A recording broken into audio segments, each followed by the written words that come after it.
Actuellement, Am Israël traverse une période tumultueuse. Tous les jours, on entend des nouvelles qui sont loin de nous réjouir. Quand on entend que des jeunes papas qui tombent en guerre, et on sait qu'est-ce que cela signifie et représente, surtout pour la famille qui reste, des orphelins, des veuves, des familles dans la douleur. Alors, on a besoin de koach. C'est la raison pour laquelle on va puiser dans la Torah les vitamines spirituelles, les forces morales nécessaires.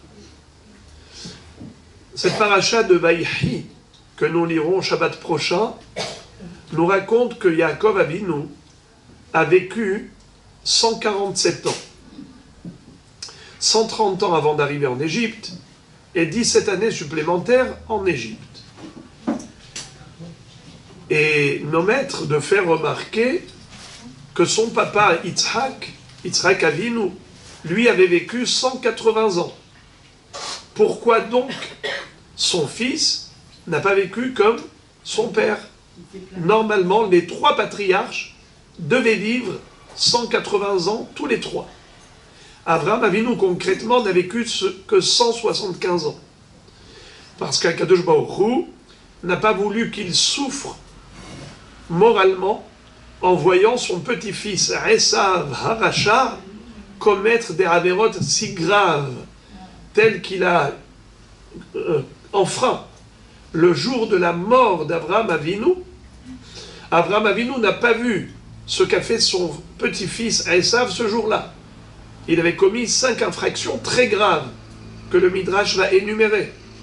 Lorsqu'il est venu demander les lentilles à son frère Yaakov, c'était le jour du décès d'Abraham, et son père Yitzhak était en deuil, c'est pour ça qu'il lui avait préparé un plat de lentilles.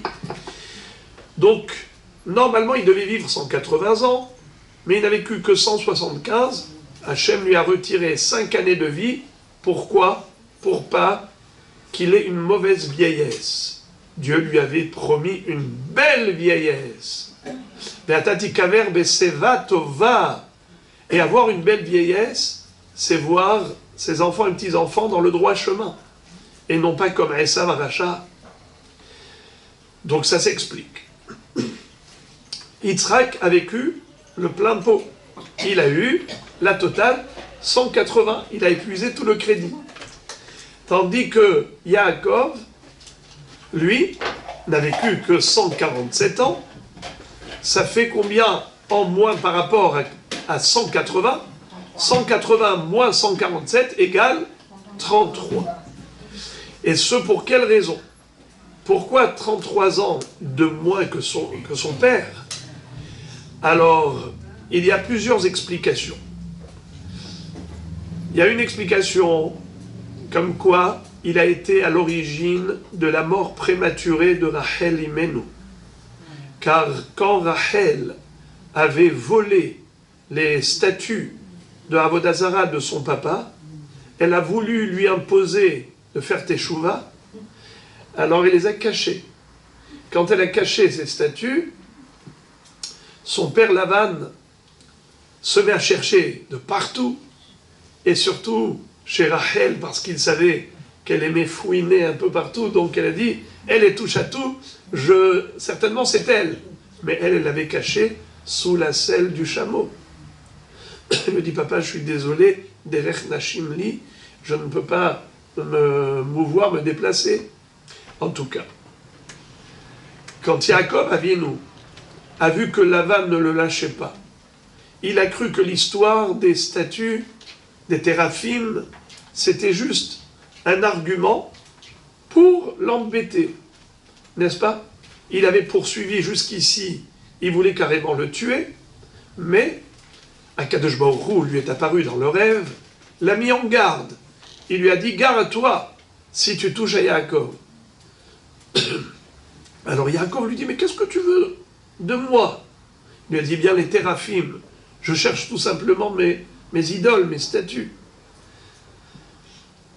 Yaakov ne savait pas que c'était Rachel qui les avait cachés. Alors, il a sorti de sa bouche une malédiction.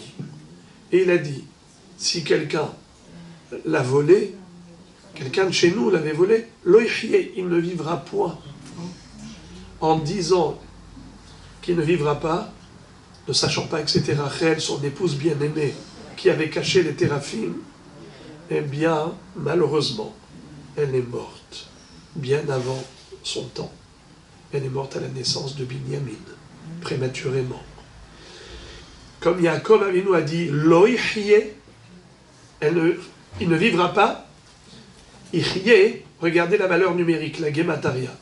Ichye, Yud, Het, Yud, He. Yud c'est combien? 10. Het, 8. Yud, 10. He, 5. En tout, 33. Il a retiré le Ichye de Rachel, eh bien lui, il a perdu 33 ans de vie également. Donc il va vivre que 147 ans au lieu de 180. Ça, c'est la première explication. La seconde, c'est que, en fait, Akadosh Baruch Hu lui a tenu rigueur pour s'être plaint et lamenté devant le Pharaon. Lorsque Paro a eu l'occasion de rencontrer Yaakov Avinu, Yosef Hatzadik, qui était le Premier ministre, a présenté son père à l'empereur, au Pharaon. Paro lui demande, Vayomer Paro El Yaakov, Kama yeme shene hayecha. Quel âge as-tu? Yaakov répond, Vayomer Yaakov El Paro, Me'at vera'im ayu yeme shene hayay. Velo isigu et yeme shene haye avotai bime megurehem. Ma vie était courte, mais elle était parsemée d'épreuves et de douleurs, plein de malheurs. Et je n'ai pas atteint l'âge de mes ancêtres. En fait, je n'ai que 130 ans. Et par rapport à 180, c'est bien en dessous. Il est encore jeune. Quelqu'un qui a encore 50 ans à vivre, il est encore jeune. Eh bien, Akadosh Baruch Hu a calculé les mots de la question du Pharaon et de la réponse de Yaakov, ça donne exactement 33 mots. Les 8 mots dans la question de Paro, Vayomer Paro el Yaakov kama yeme shene chayecha, et la réponse de Yaakov, c'est 25 mots, ça fait 33. Akadosh Baruch Hu va dire à Yaakov, comment tu as pu te plaindre, te lamenter. Moi je t'ai rendu Yosef, je t'ai rendu Dina, je t'ai sauvé des mains de Esav, de Lavan, qui te voulait du mal. J'ai préservé ta vie. Et tu te plains. Eh bien, pour le nombre de mots de ta plainte, c'est ce nombre d'années qui sera retranché de ta vie. Ça nous paraît extrêmement rigoureux, comme presque disproportionné comme sanction. Ok, il s'est plaint, mais pourquoi lui retrancher de la vie?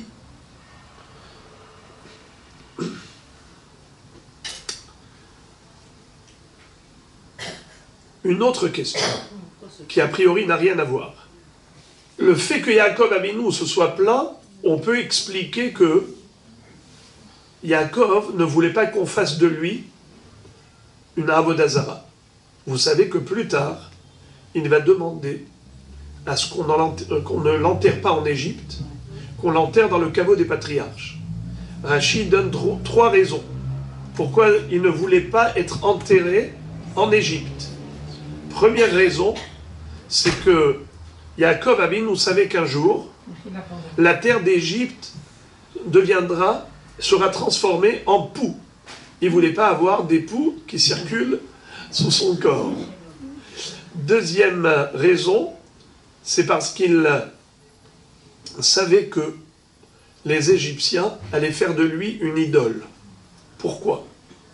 Parce que quand il est arrivé en Égypte, tout de suite, la famine s'est estompée.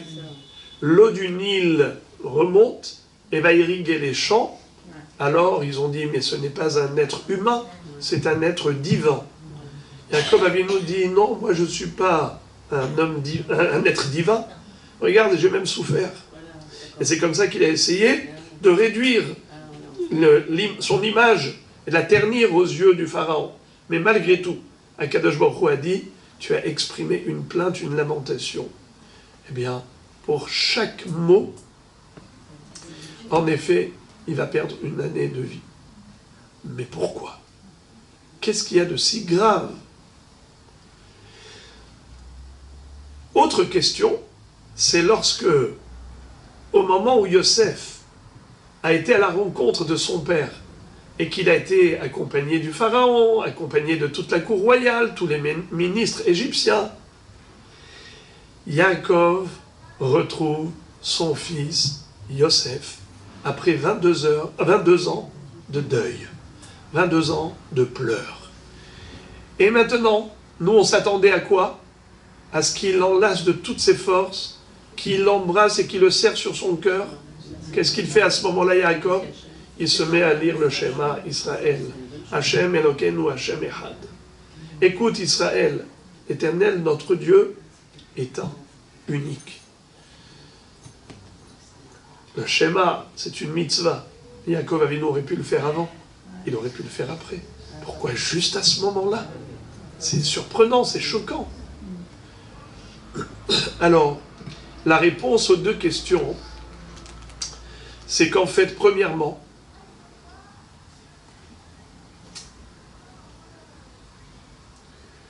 il faut comprendre que Akadosh Baruch Hu tient rigueur aux tzadikim dans ce monde, afin que là-haut, leur neshama arrive sans la moindre tâche, qu'elle puisse bénéficier de la félicité éternelle dans le monde de l'infini.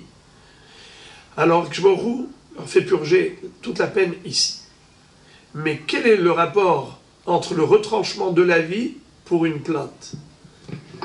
Le Rav Chaim Shmolevitz Zatzal dit quelque chose de très beau. Il dit pourquoi on n'a pas le droit de se plaindre, pas seulement parce que Gamzoul est Tova, mais aussi c'est que la vie que Dieu nous accorde, c'est le plus beau cadeau qui puisse exister. La vie en soi, rien ne vaut la vie. Et de ce fait, si on se plaint, c'est qu'on n'est pas conscient du cadeau que Dieu nous a offert, la vie. Et pourquoi la vie est si importante? Pourtant, cette personne souffre, elle se dit qu'elle préfère mourir plutôt que souffrir. Pourquoi c'est faux, cette conception? Au regard du judaïsme, c'est parce que la valeur de la vie, elle n'est pas que de l'ordre physique, elle est surtout par rapport à sa valeur spirituelle. La Mishnah nous dit dans Pirkei Avot, Yafa sha'achat shel teshuva u'ma'asim tovim ba'olam hazeh mikol chayei ha'olam haba.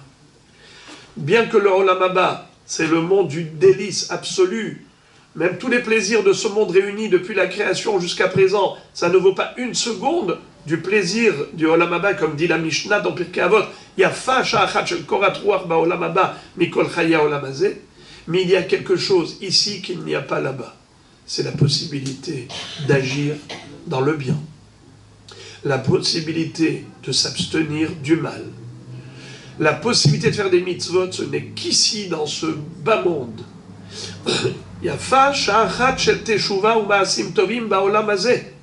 C'est dans ce monde qu'on peut faire du bien.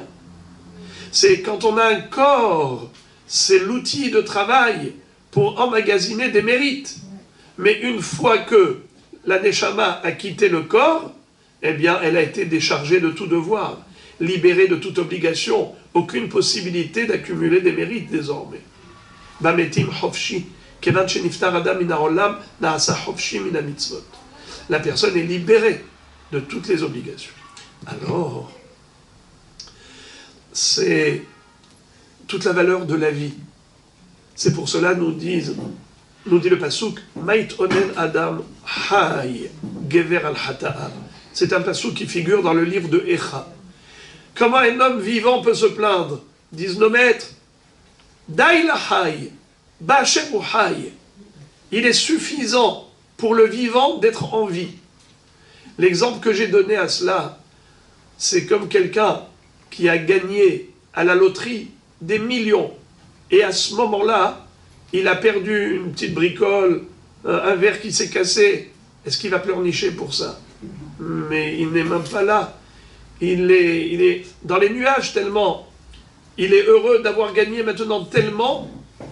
Je dis, mais c'est insignifiant tout ce qu'il peut subir maintenant comme petits incidents. Ça n'a aucune valeur à ses yeux. Tellement il est heureux pour ce qu'il vient de recevoir et de gagner. Alors c'est quoi la loterie qu'on a gagnée tous et toutes? C'est la vie. La vie, c'est plus que des milliards. Rien ne vaut la vie. Alors Kadosh Baruch Hu va dire à Yaakov Avinu, si tu te plains, c'est que tu n'as pas suffisamment apprécié ce cadeau qui s'appelle la vie. Alors je te la retire. 33 ans de vie, d'années, pour les 33 mots de plainte. Et on s'était demandé une autre question. D'accord. Il va payer pour les 25 mots de sa plainte. Mais pourquoi il paye aussi pour les 8 mots de la question du pharaon? A priori, il n'est pas coupable. En quoi est-il responsable? Réponse, comment se fait-il que le pharaon lui ait posé cette question? D'emblée, il lui dit, quel âge as-tu? Parce que quand je croise quelqu'un, première des choses que je lui demande,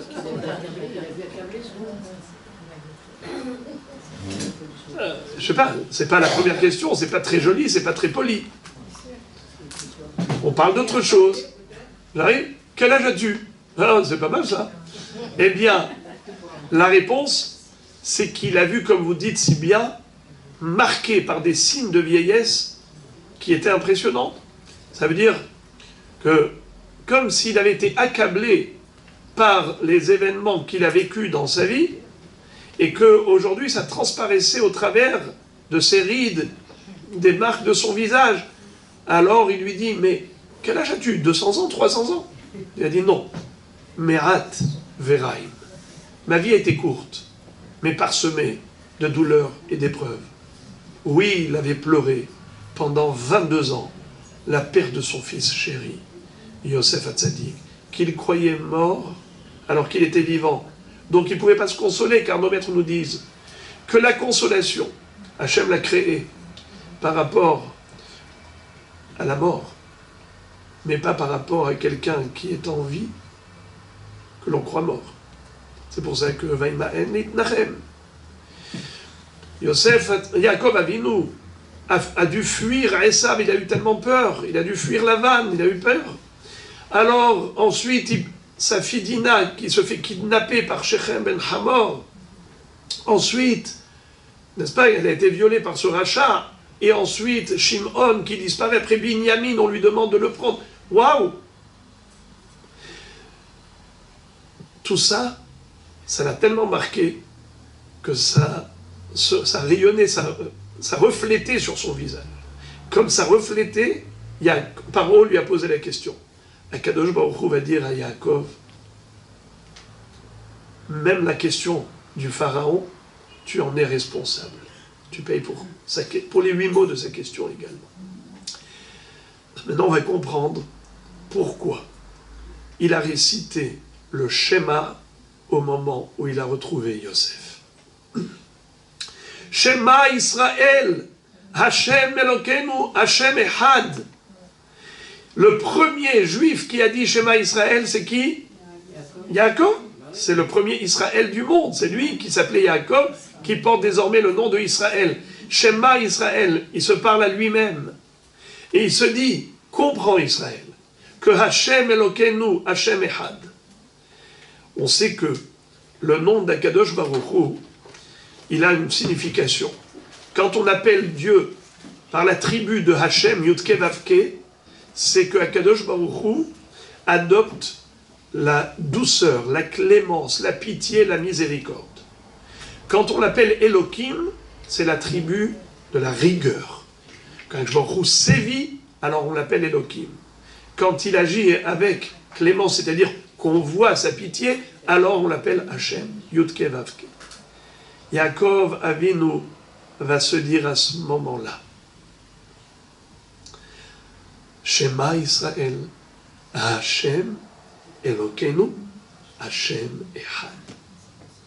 Moi, j'ai cru qu'il y avait deux attributs, c'est-à-dire deux gestures divines. Parfois, Hashem agit avec pitié et clémence. Parfois, il agit avec rigueur.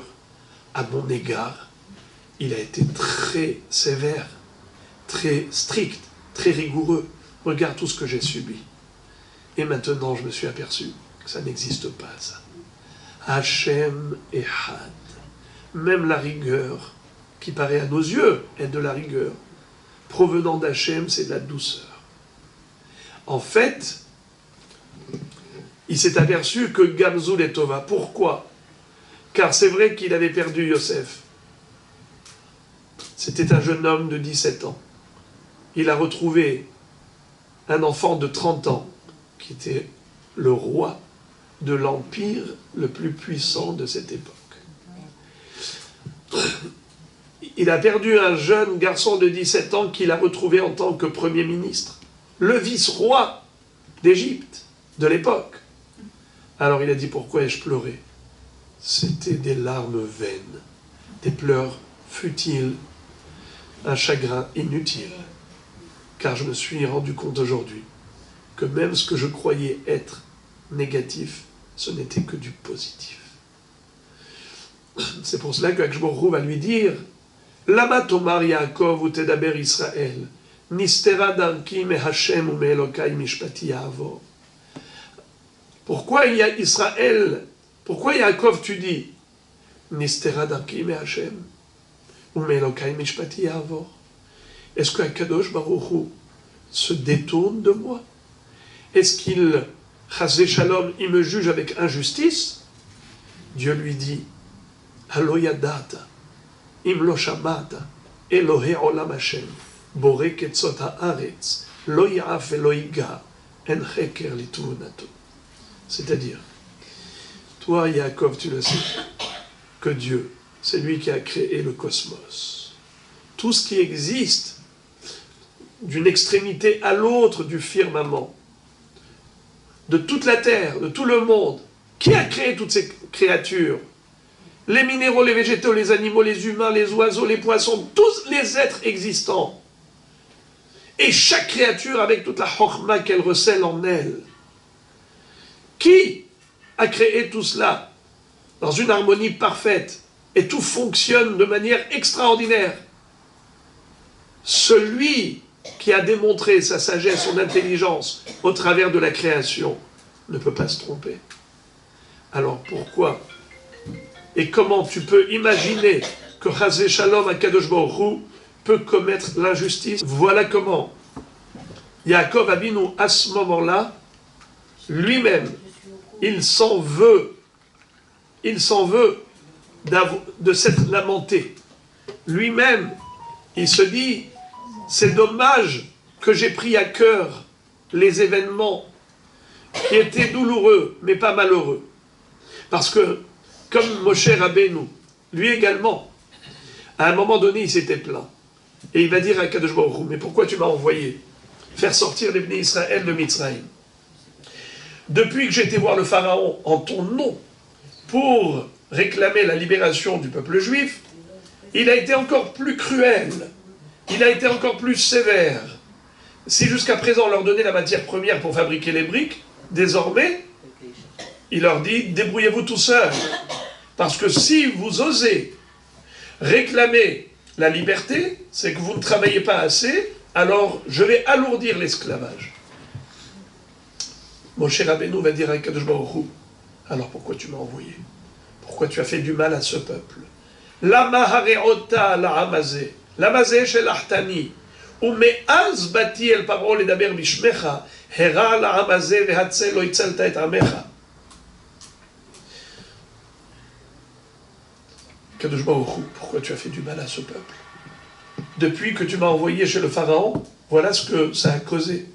Encore plus de cruauté à l'égard de ton peuple. Encore plus de difficultés dans l'esclavage. Encore plus d'oppression égyptienne. Que je lui dis, tu vas voir maintenant. Atatir et Hachéres et les Pharaons. Ki biad chazaka yigareshem. Ou biad chazaka yeshalechem me'artso. Tu vas voir désormais que par ma main puissante, il va les libérer et ils sortiront de là, la tête haute, Olama. Eh bien, plus tard, après la Kriyat Yam Souf, après la traversée de la mer Rouge et la noyade des Mitzrayim, Moshe Rabbeinu va dire à Akadosh Baruch Hu, Hachem, pardonne-moi, j'ai fauté. Comment j'avais osé te dire une chose pareille? Comment j'ai pu remettre en cause la justice divine? Comment j'ai pu me plaindre et me lamenter? Aujourd'hui, j'ai compris que tu avais raison, que j'ai eu tort. Alors je voudrais me faire pardonner. Je vais composer un chant qui va commencer par le même mot que j'ai utilisé lorsque je me suis plaint. Az Yashir Moshe Uvne Israël et Ashira Hazot. J'ai fauté avec le terme Az, parce que j'avais dit Ume Az Bati El Parol et Daber Bishmecha Era Alamazé. Depuis lors où j'ai été voir le Pharaon, eh bien il a agi avec encore plus de cruauté à l'égard d'Israël. Mais maintenant, j'ai compris que tout cela c'était un stratagème pour conduire ces Égyptiens à leur noyade, pour permettre à Israël de sortir victorieux de la mer Rouge, en la traversant à pied sec. Et on est tous ici. Eh bien, on t'adresse à Kadosh Baruch Hu une louange que je vais composer et qui va commencer par Az, Yashir, Moshe Israël. Hatati lefanecha be'az, hareni shar lefanecha be'az. Le Maharal de Prague explique que veut dire que Moshe Rabbeinu a réparé sa faute en chantant avec le terme Az. Le mot Az qui veut dire alors en français.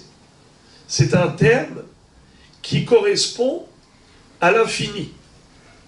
Nous vivons dans un monde qui est limité dans l'espace et le temps.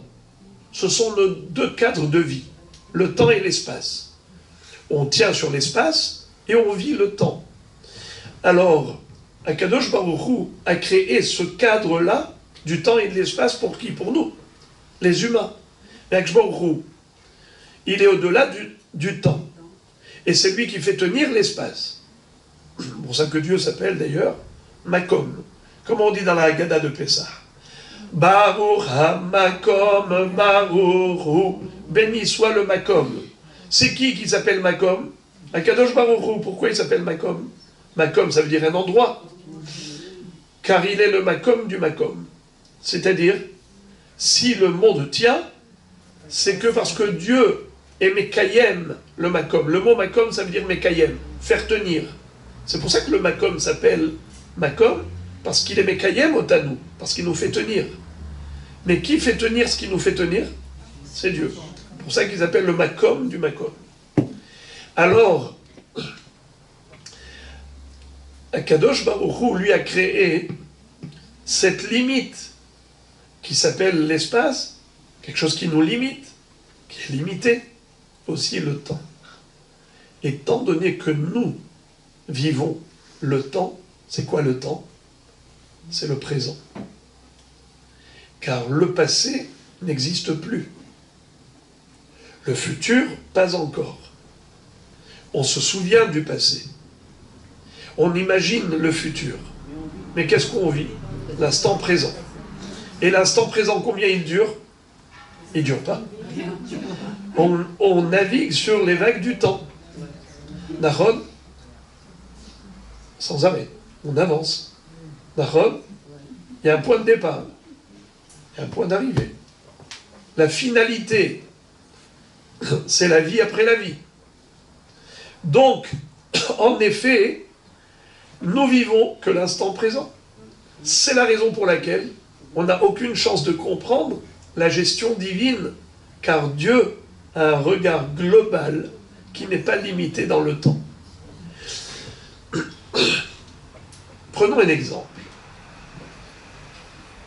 Si vous voyez quelqu'un en train de semer des graines, il cultive son champ.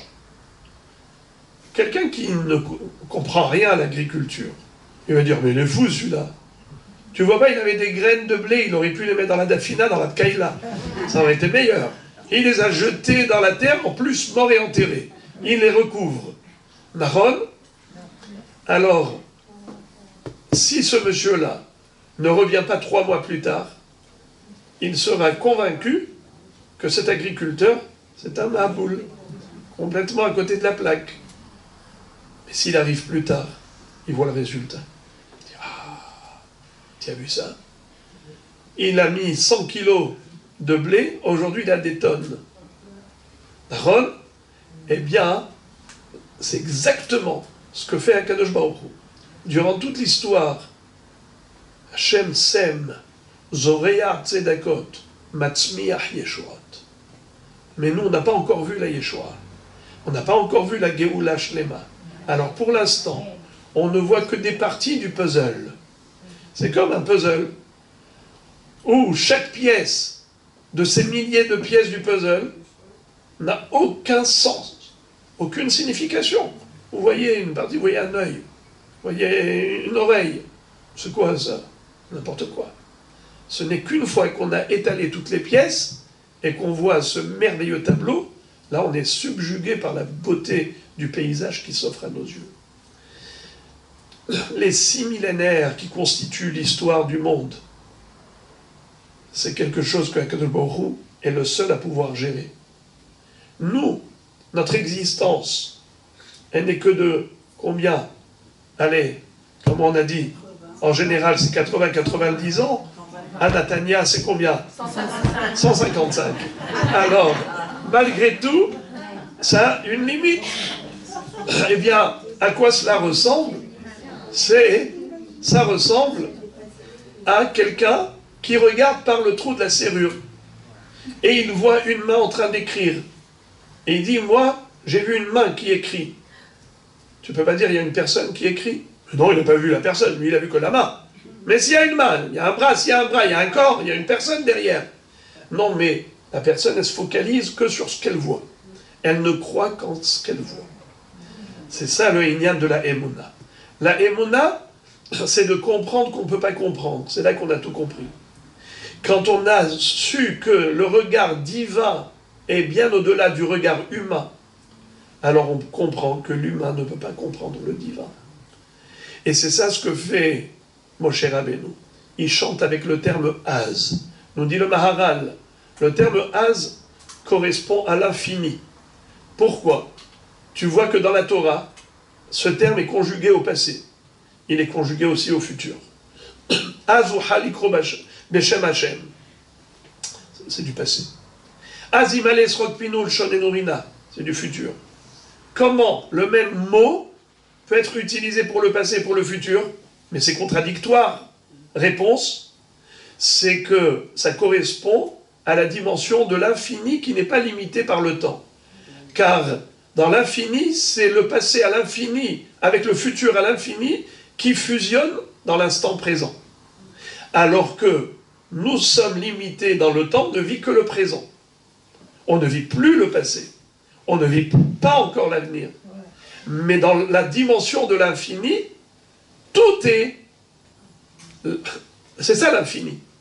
C'est qu'il n'y a pas de limitation dans le temps. C'est pour cela que celui qui a un regard qui relève de l'infini ne se pose pas de questions. Akadosh Baruch Hu, qui est infini, qui n'est pas limité dans le temps, donc chez Akadosh Baruch Hu, il n'y a aucun problème, car il connaît l'aboutissement.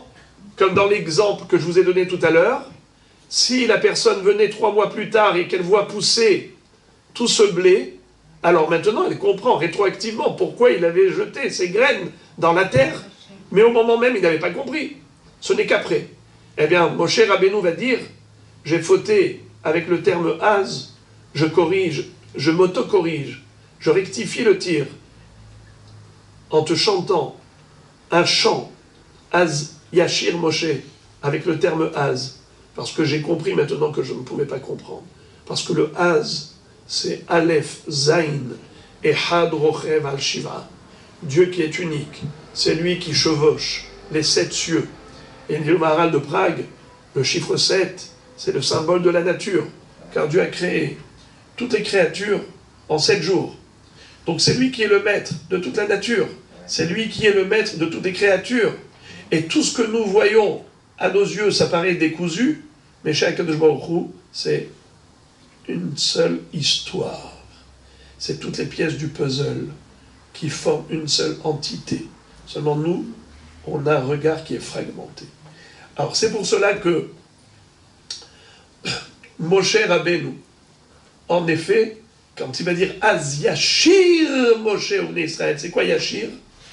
Alors Moshe chantera. On aurait dû dire alors Moshe chanta et non pas chantera. Chachamim nous disent que Yashir au futur, c'est pour dire que la résurrection des morts sera suivie du chant de tout Israël. C'est-à-dire que Moshe Rabbeinu est arrivé à comprendre que par l'expérience du passé, ce qu'on a vécu avec les Égyptiens qui, quand ils étaient à nos trousses, on était saisis de panique, et ce n'est que à l'aboutissement qu'on a compris rétroactivement, et on a compris pourquoi Jborou a utilisé tout ce stratagème.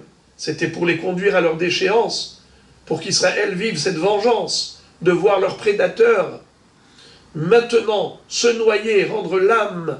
Eh bien, c'est comme ça que Moshe Rabbeinu, il voit déjà la Triyat Hametim. C'est-à-dire que même si, au pire, même le décès ne fait plus peur, parce que c'est comme la graine qui est semée dans le sol, qui donne naissance à beaucoup plus que ce qui a été cultivé, ce qui a été semé. En effet, ça c'est ce que Yosef Hatzadik a été capable de vivre alors qu'il était tellement jeune. Yosef Hatzadik, qui avait été arraché cruellement de la maison paternelle, jeté dans un puits de serpents et de scorpions par ses frères, qu'il avait dépouillé de cette tunique, de la coutonnette passim, par jalousie, et qui l'ont vendu comme un moins que rien. Il a été revendu plusieurs fois.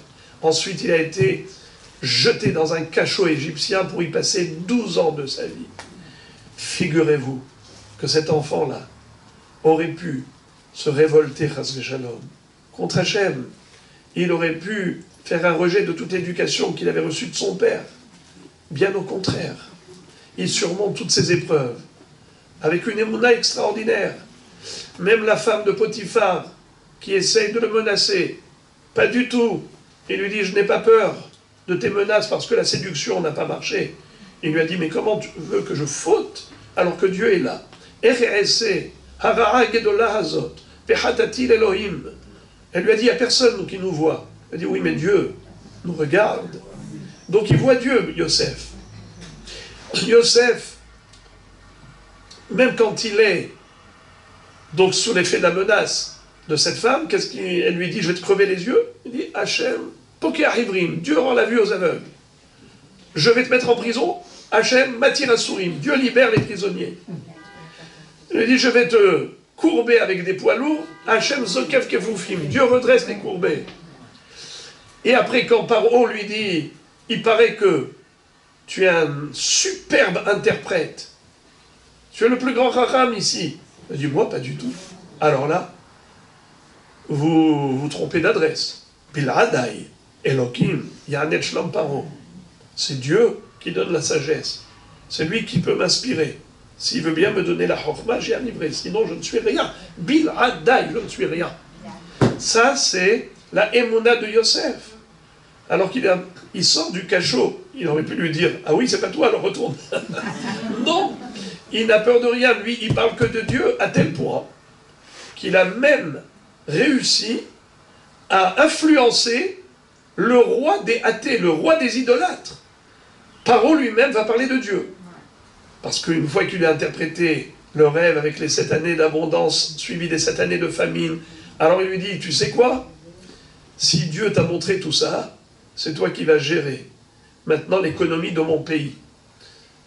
En hare, hodia, lecha, elokim, et kolzot, en hacham venavon kamocha. Paro qui parle de Elohim, qui parle de Dieu. Ça, c'était la force de la Emouna de Yosef. Il était tellement convaincu qu'il était convaincant. Alors, maintenant, qu'est-ce qu'on arrive à comprendre?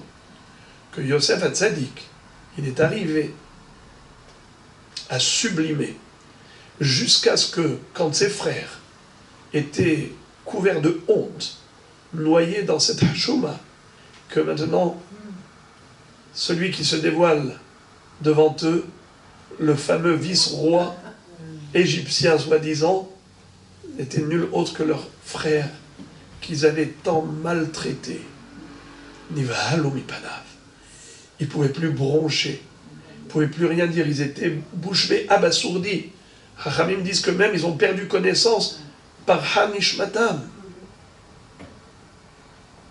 Rachidi mipnei aboucha, par la honte. Comment Yosef se comporte?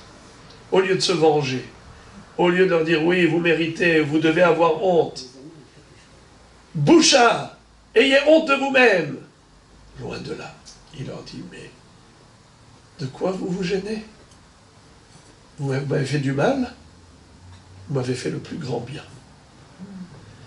Vous m'aviez envoyé ici, grâce à vous, aujourd'hui, je peux sauver tout le monde de la famine. Imaginez-vous, vous n'aviez pas fait ça. Aujourd'hui, le monde entier aurait été menacé de mort.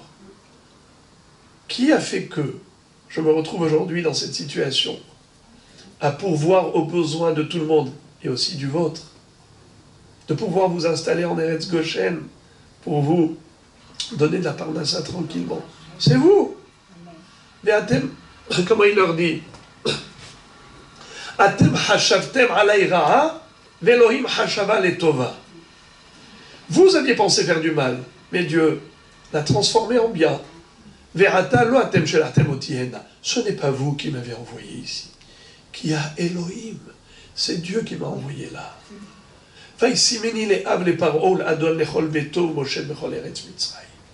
Il m'a nommé carrément le conseiller comme le père du pharaon. Il ne bouge pas le doigt sans me consulter d'abord. Alors, vous m'aviez fait du bien ou du mal? Que du bien.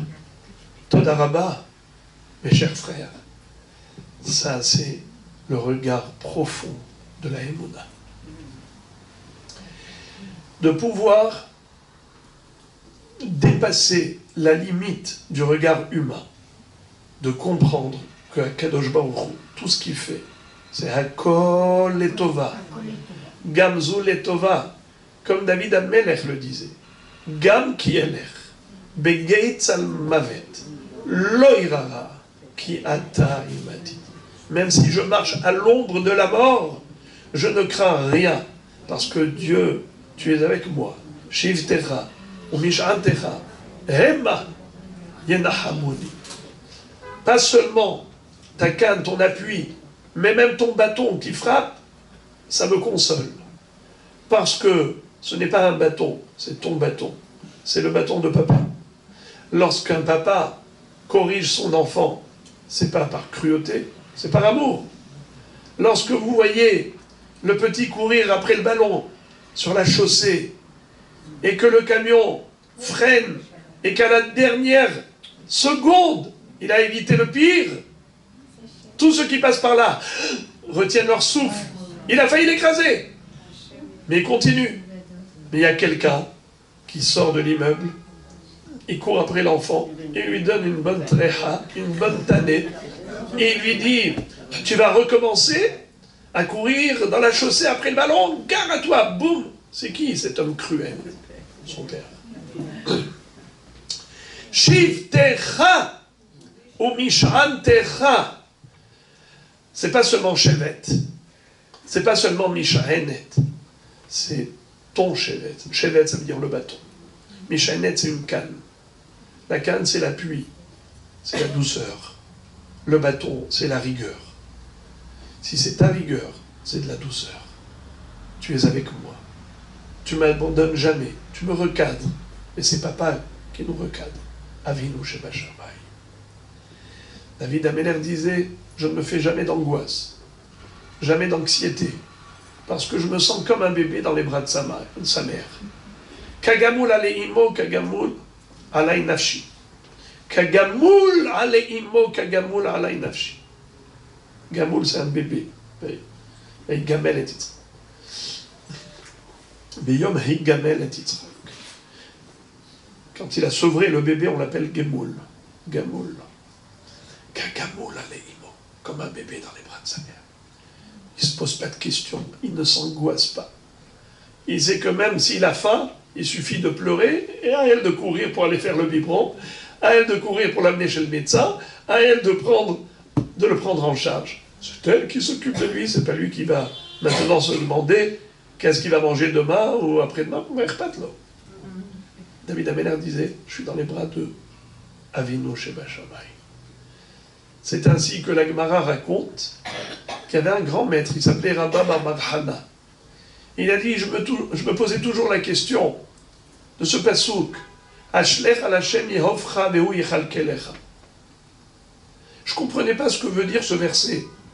Jette dans les bras d'Hachem Yehavcha. C'est lui qui va te gérer. Mais c'est quoi Yehavcha? Quelle est la traduction du mot Yahav? Yahav. Il y a un jour, je voyageais au travers du désert. Et là-bas, il y a des bédouins qui vous proposent de voyager à dos de chameau. Alors donc, en effet, j'ai sollicité un chamelier.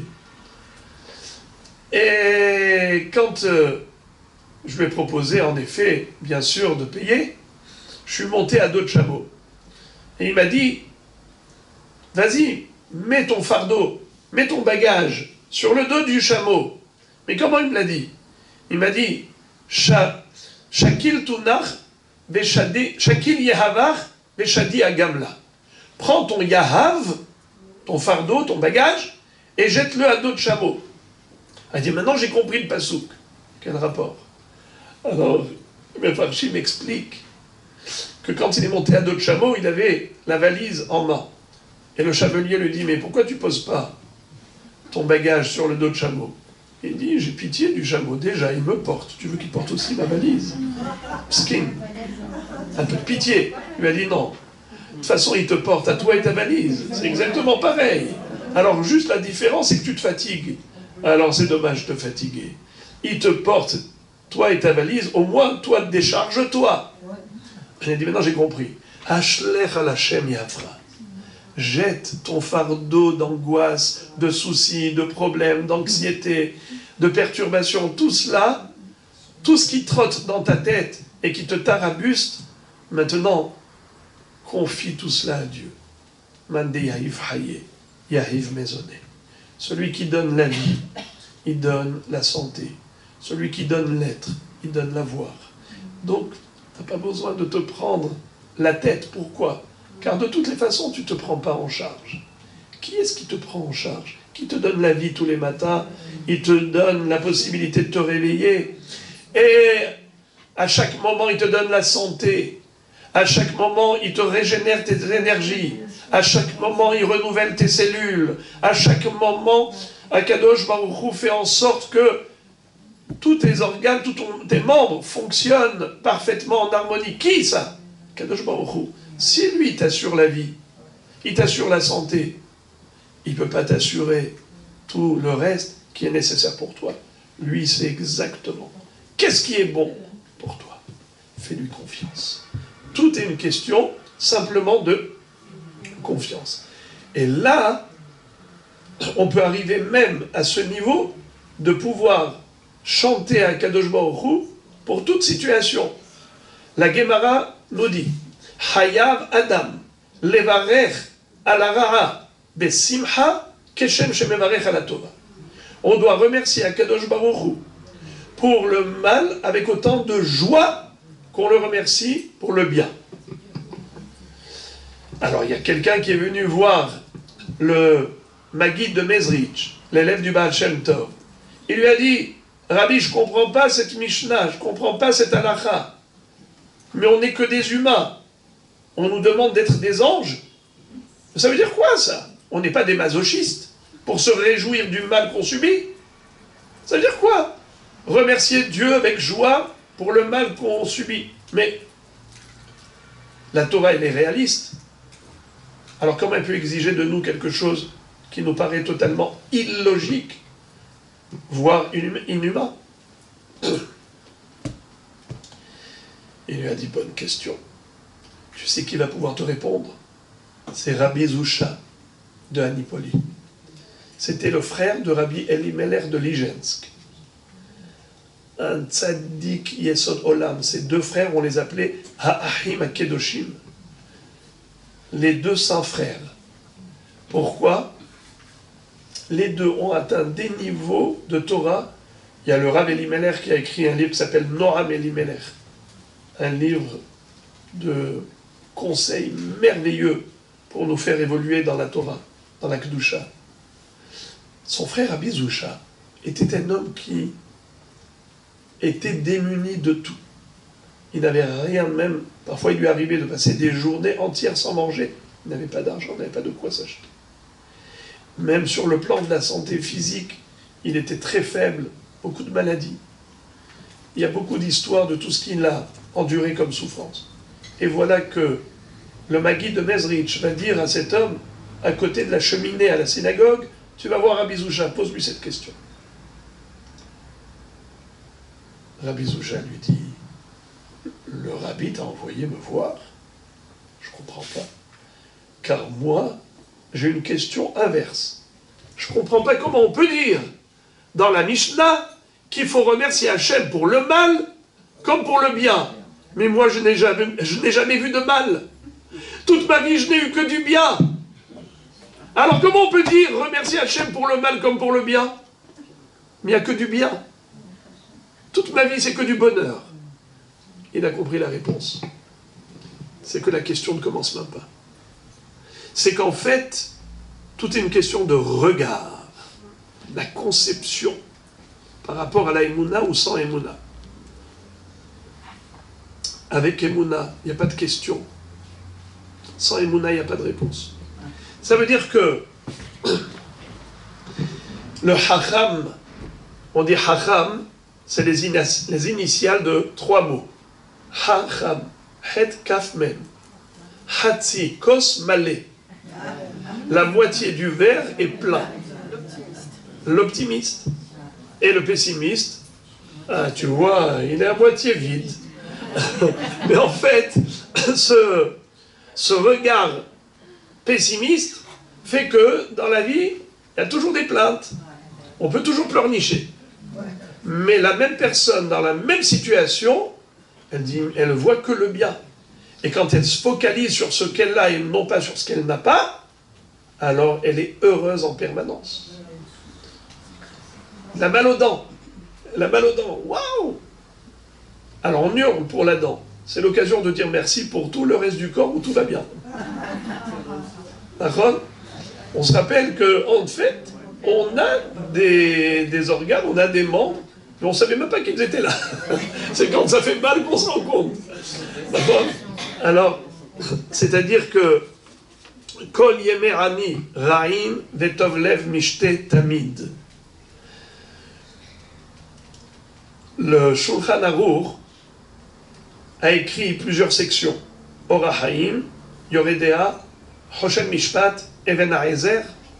Le Ora Haim, ce sont les lois quotidiennes.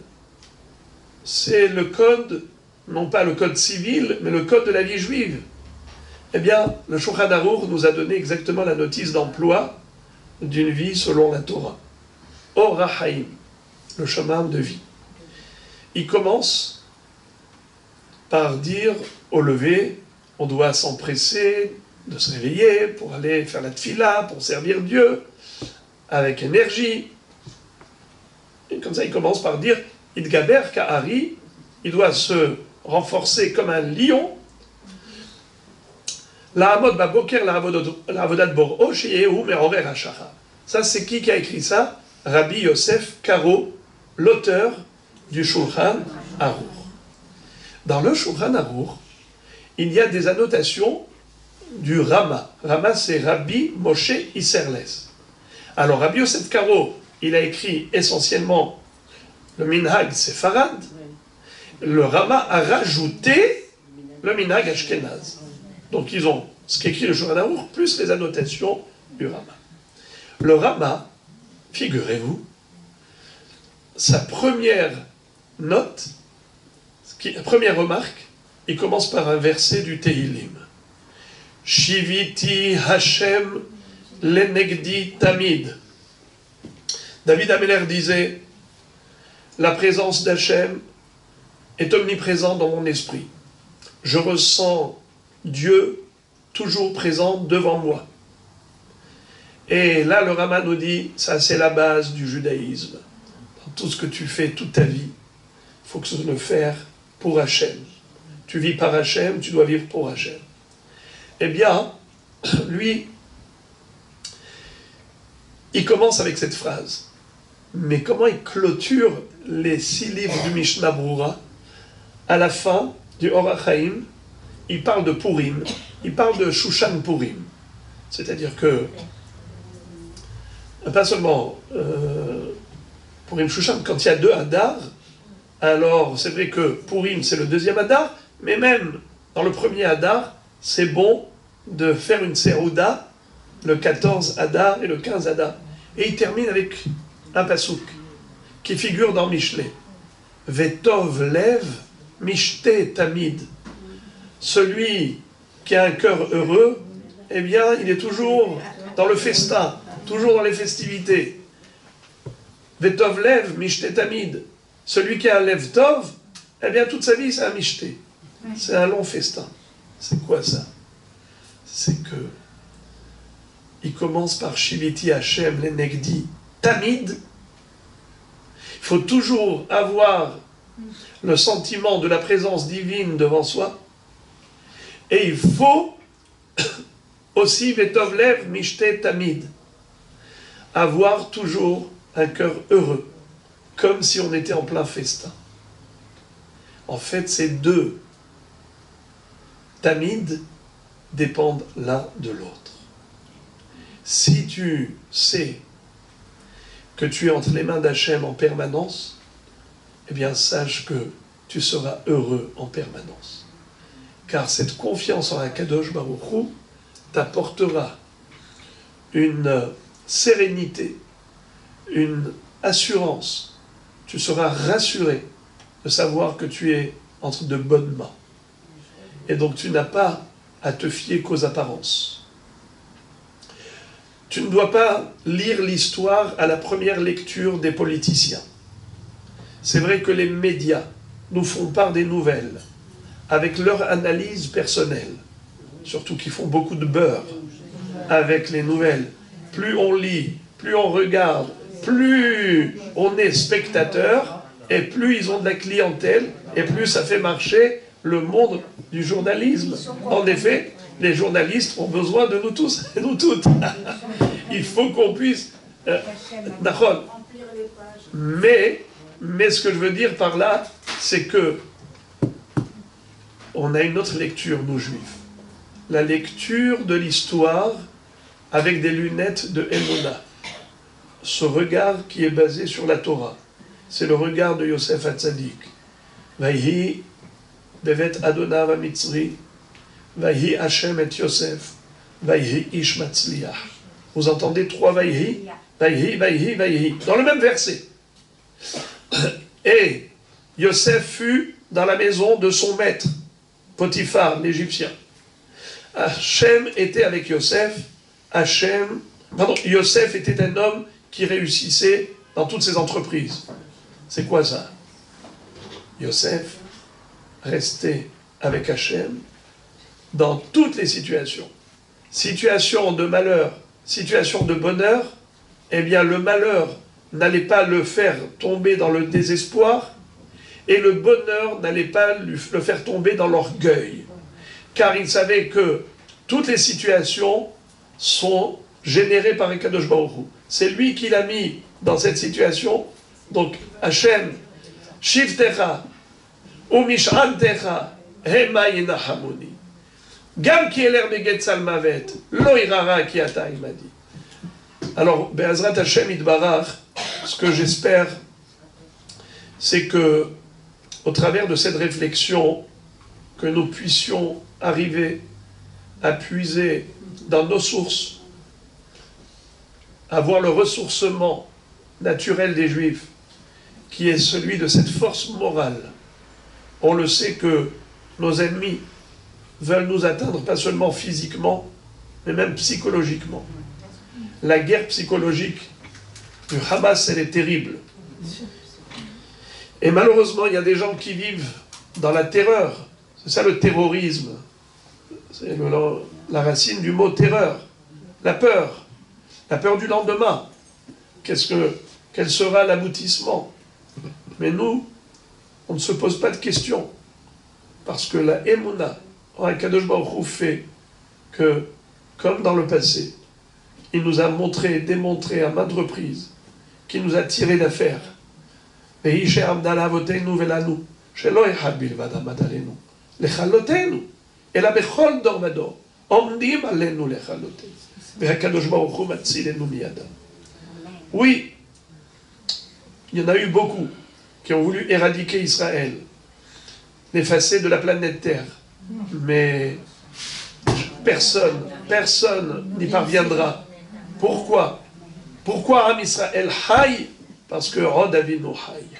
Avinu Sheba Shamayim, notre Père Céleste, qui lui s'est engagé envers nos ancêtres, nos saints patriarches, Abraham, Yitzhak et Yaakov, et il leur a dit, c'est pour Israël que j'ai créé le monde, donc c'est par Israël que le monde existera, et donc c'est comme ça que nous avons la garantie d'arriver jusqu'à la fin des temps pour vivre l'avènement messianique, ce moment de Géoula Shelema, attendu depuis des millénaires, mais Be'azrat Hashem, on ne le sait pas quand exactement, mais nous espérons très prochainement.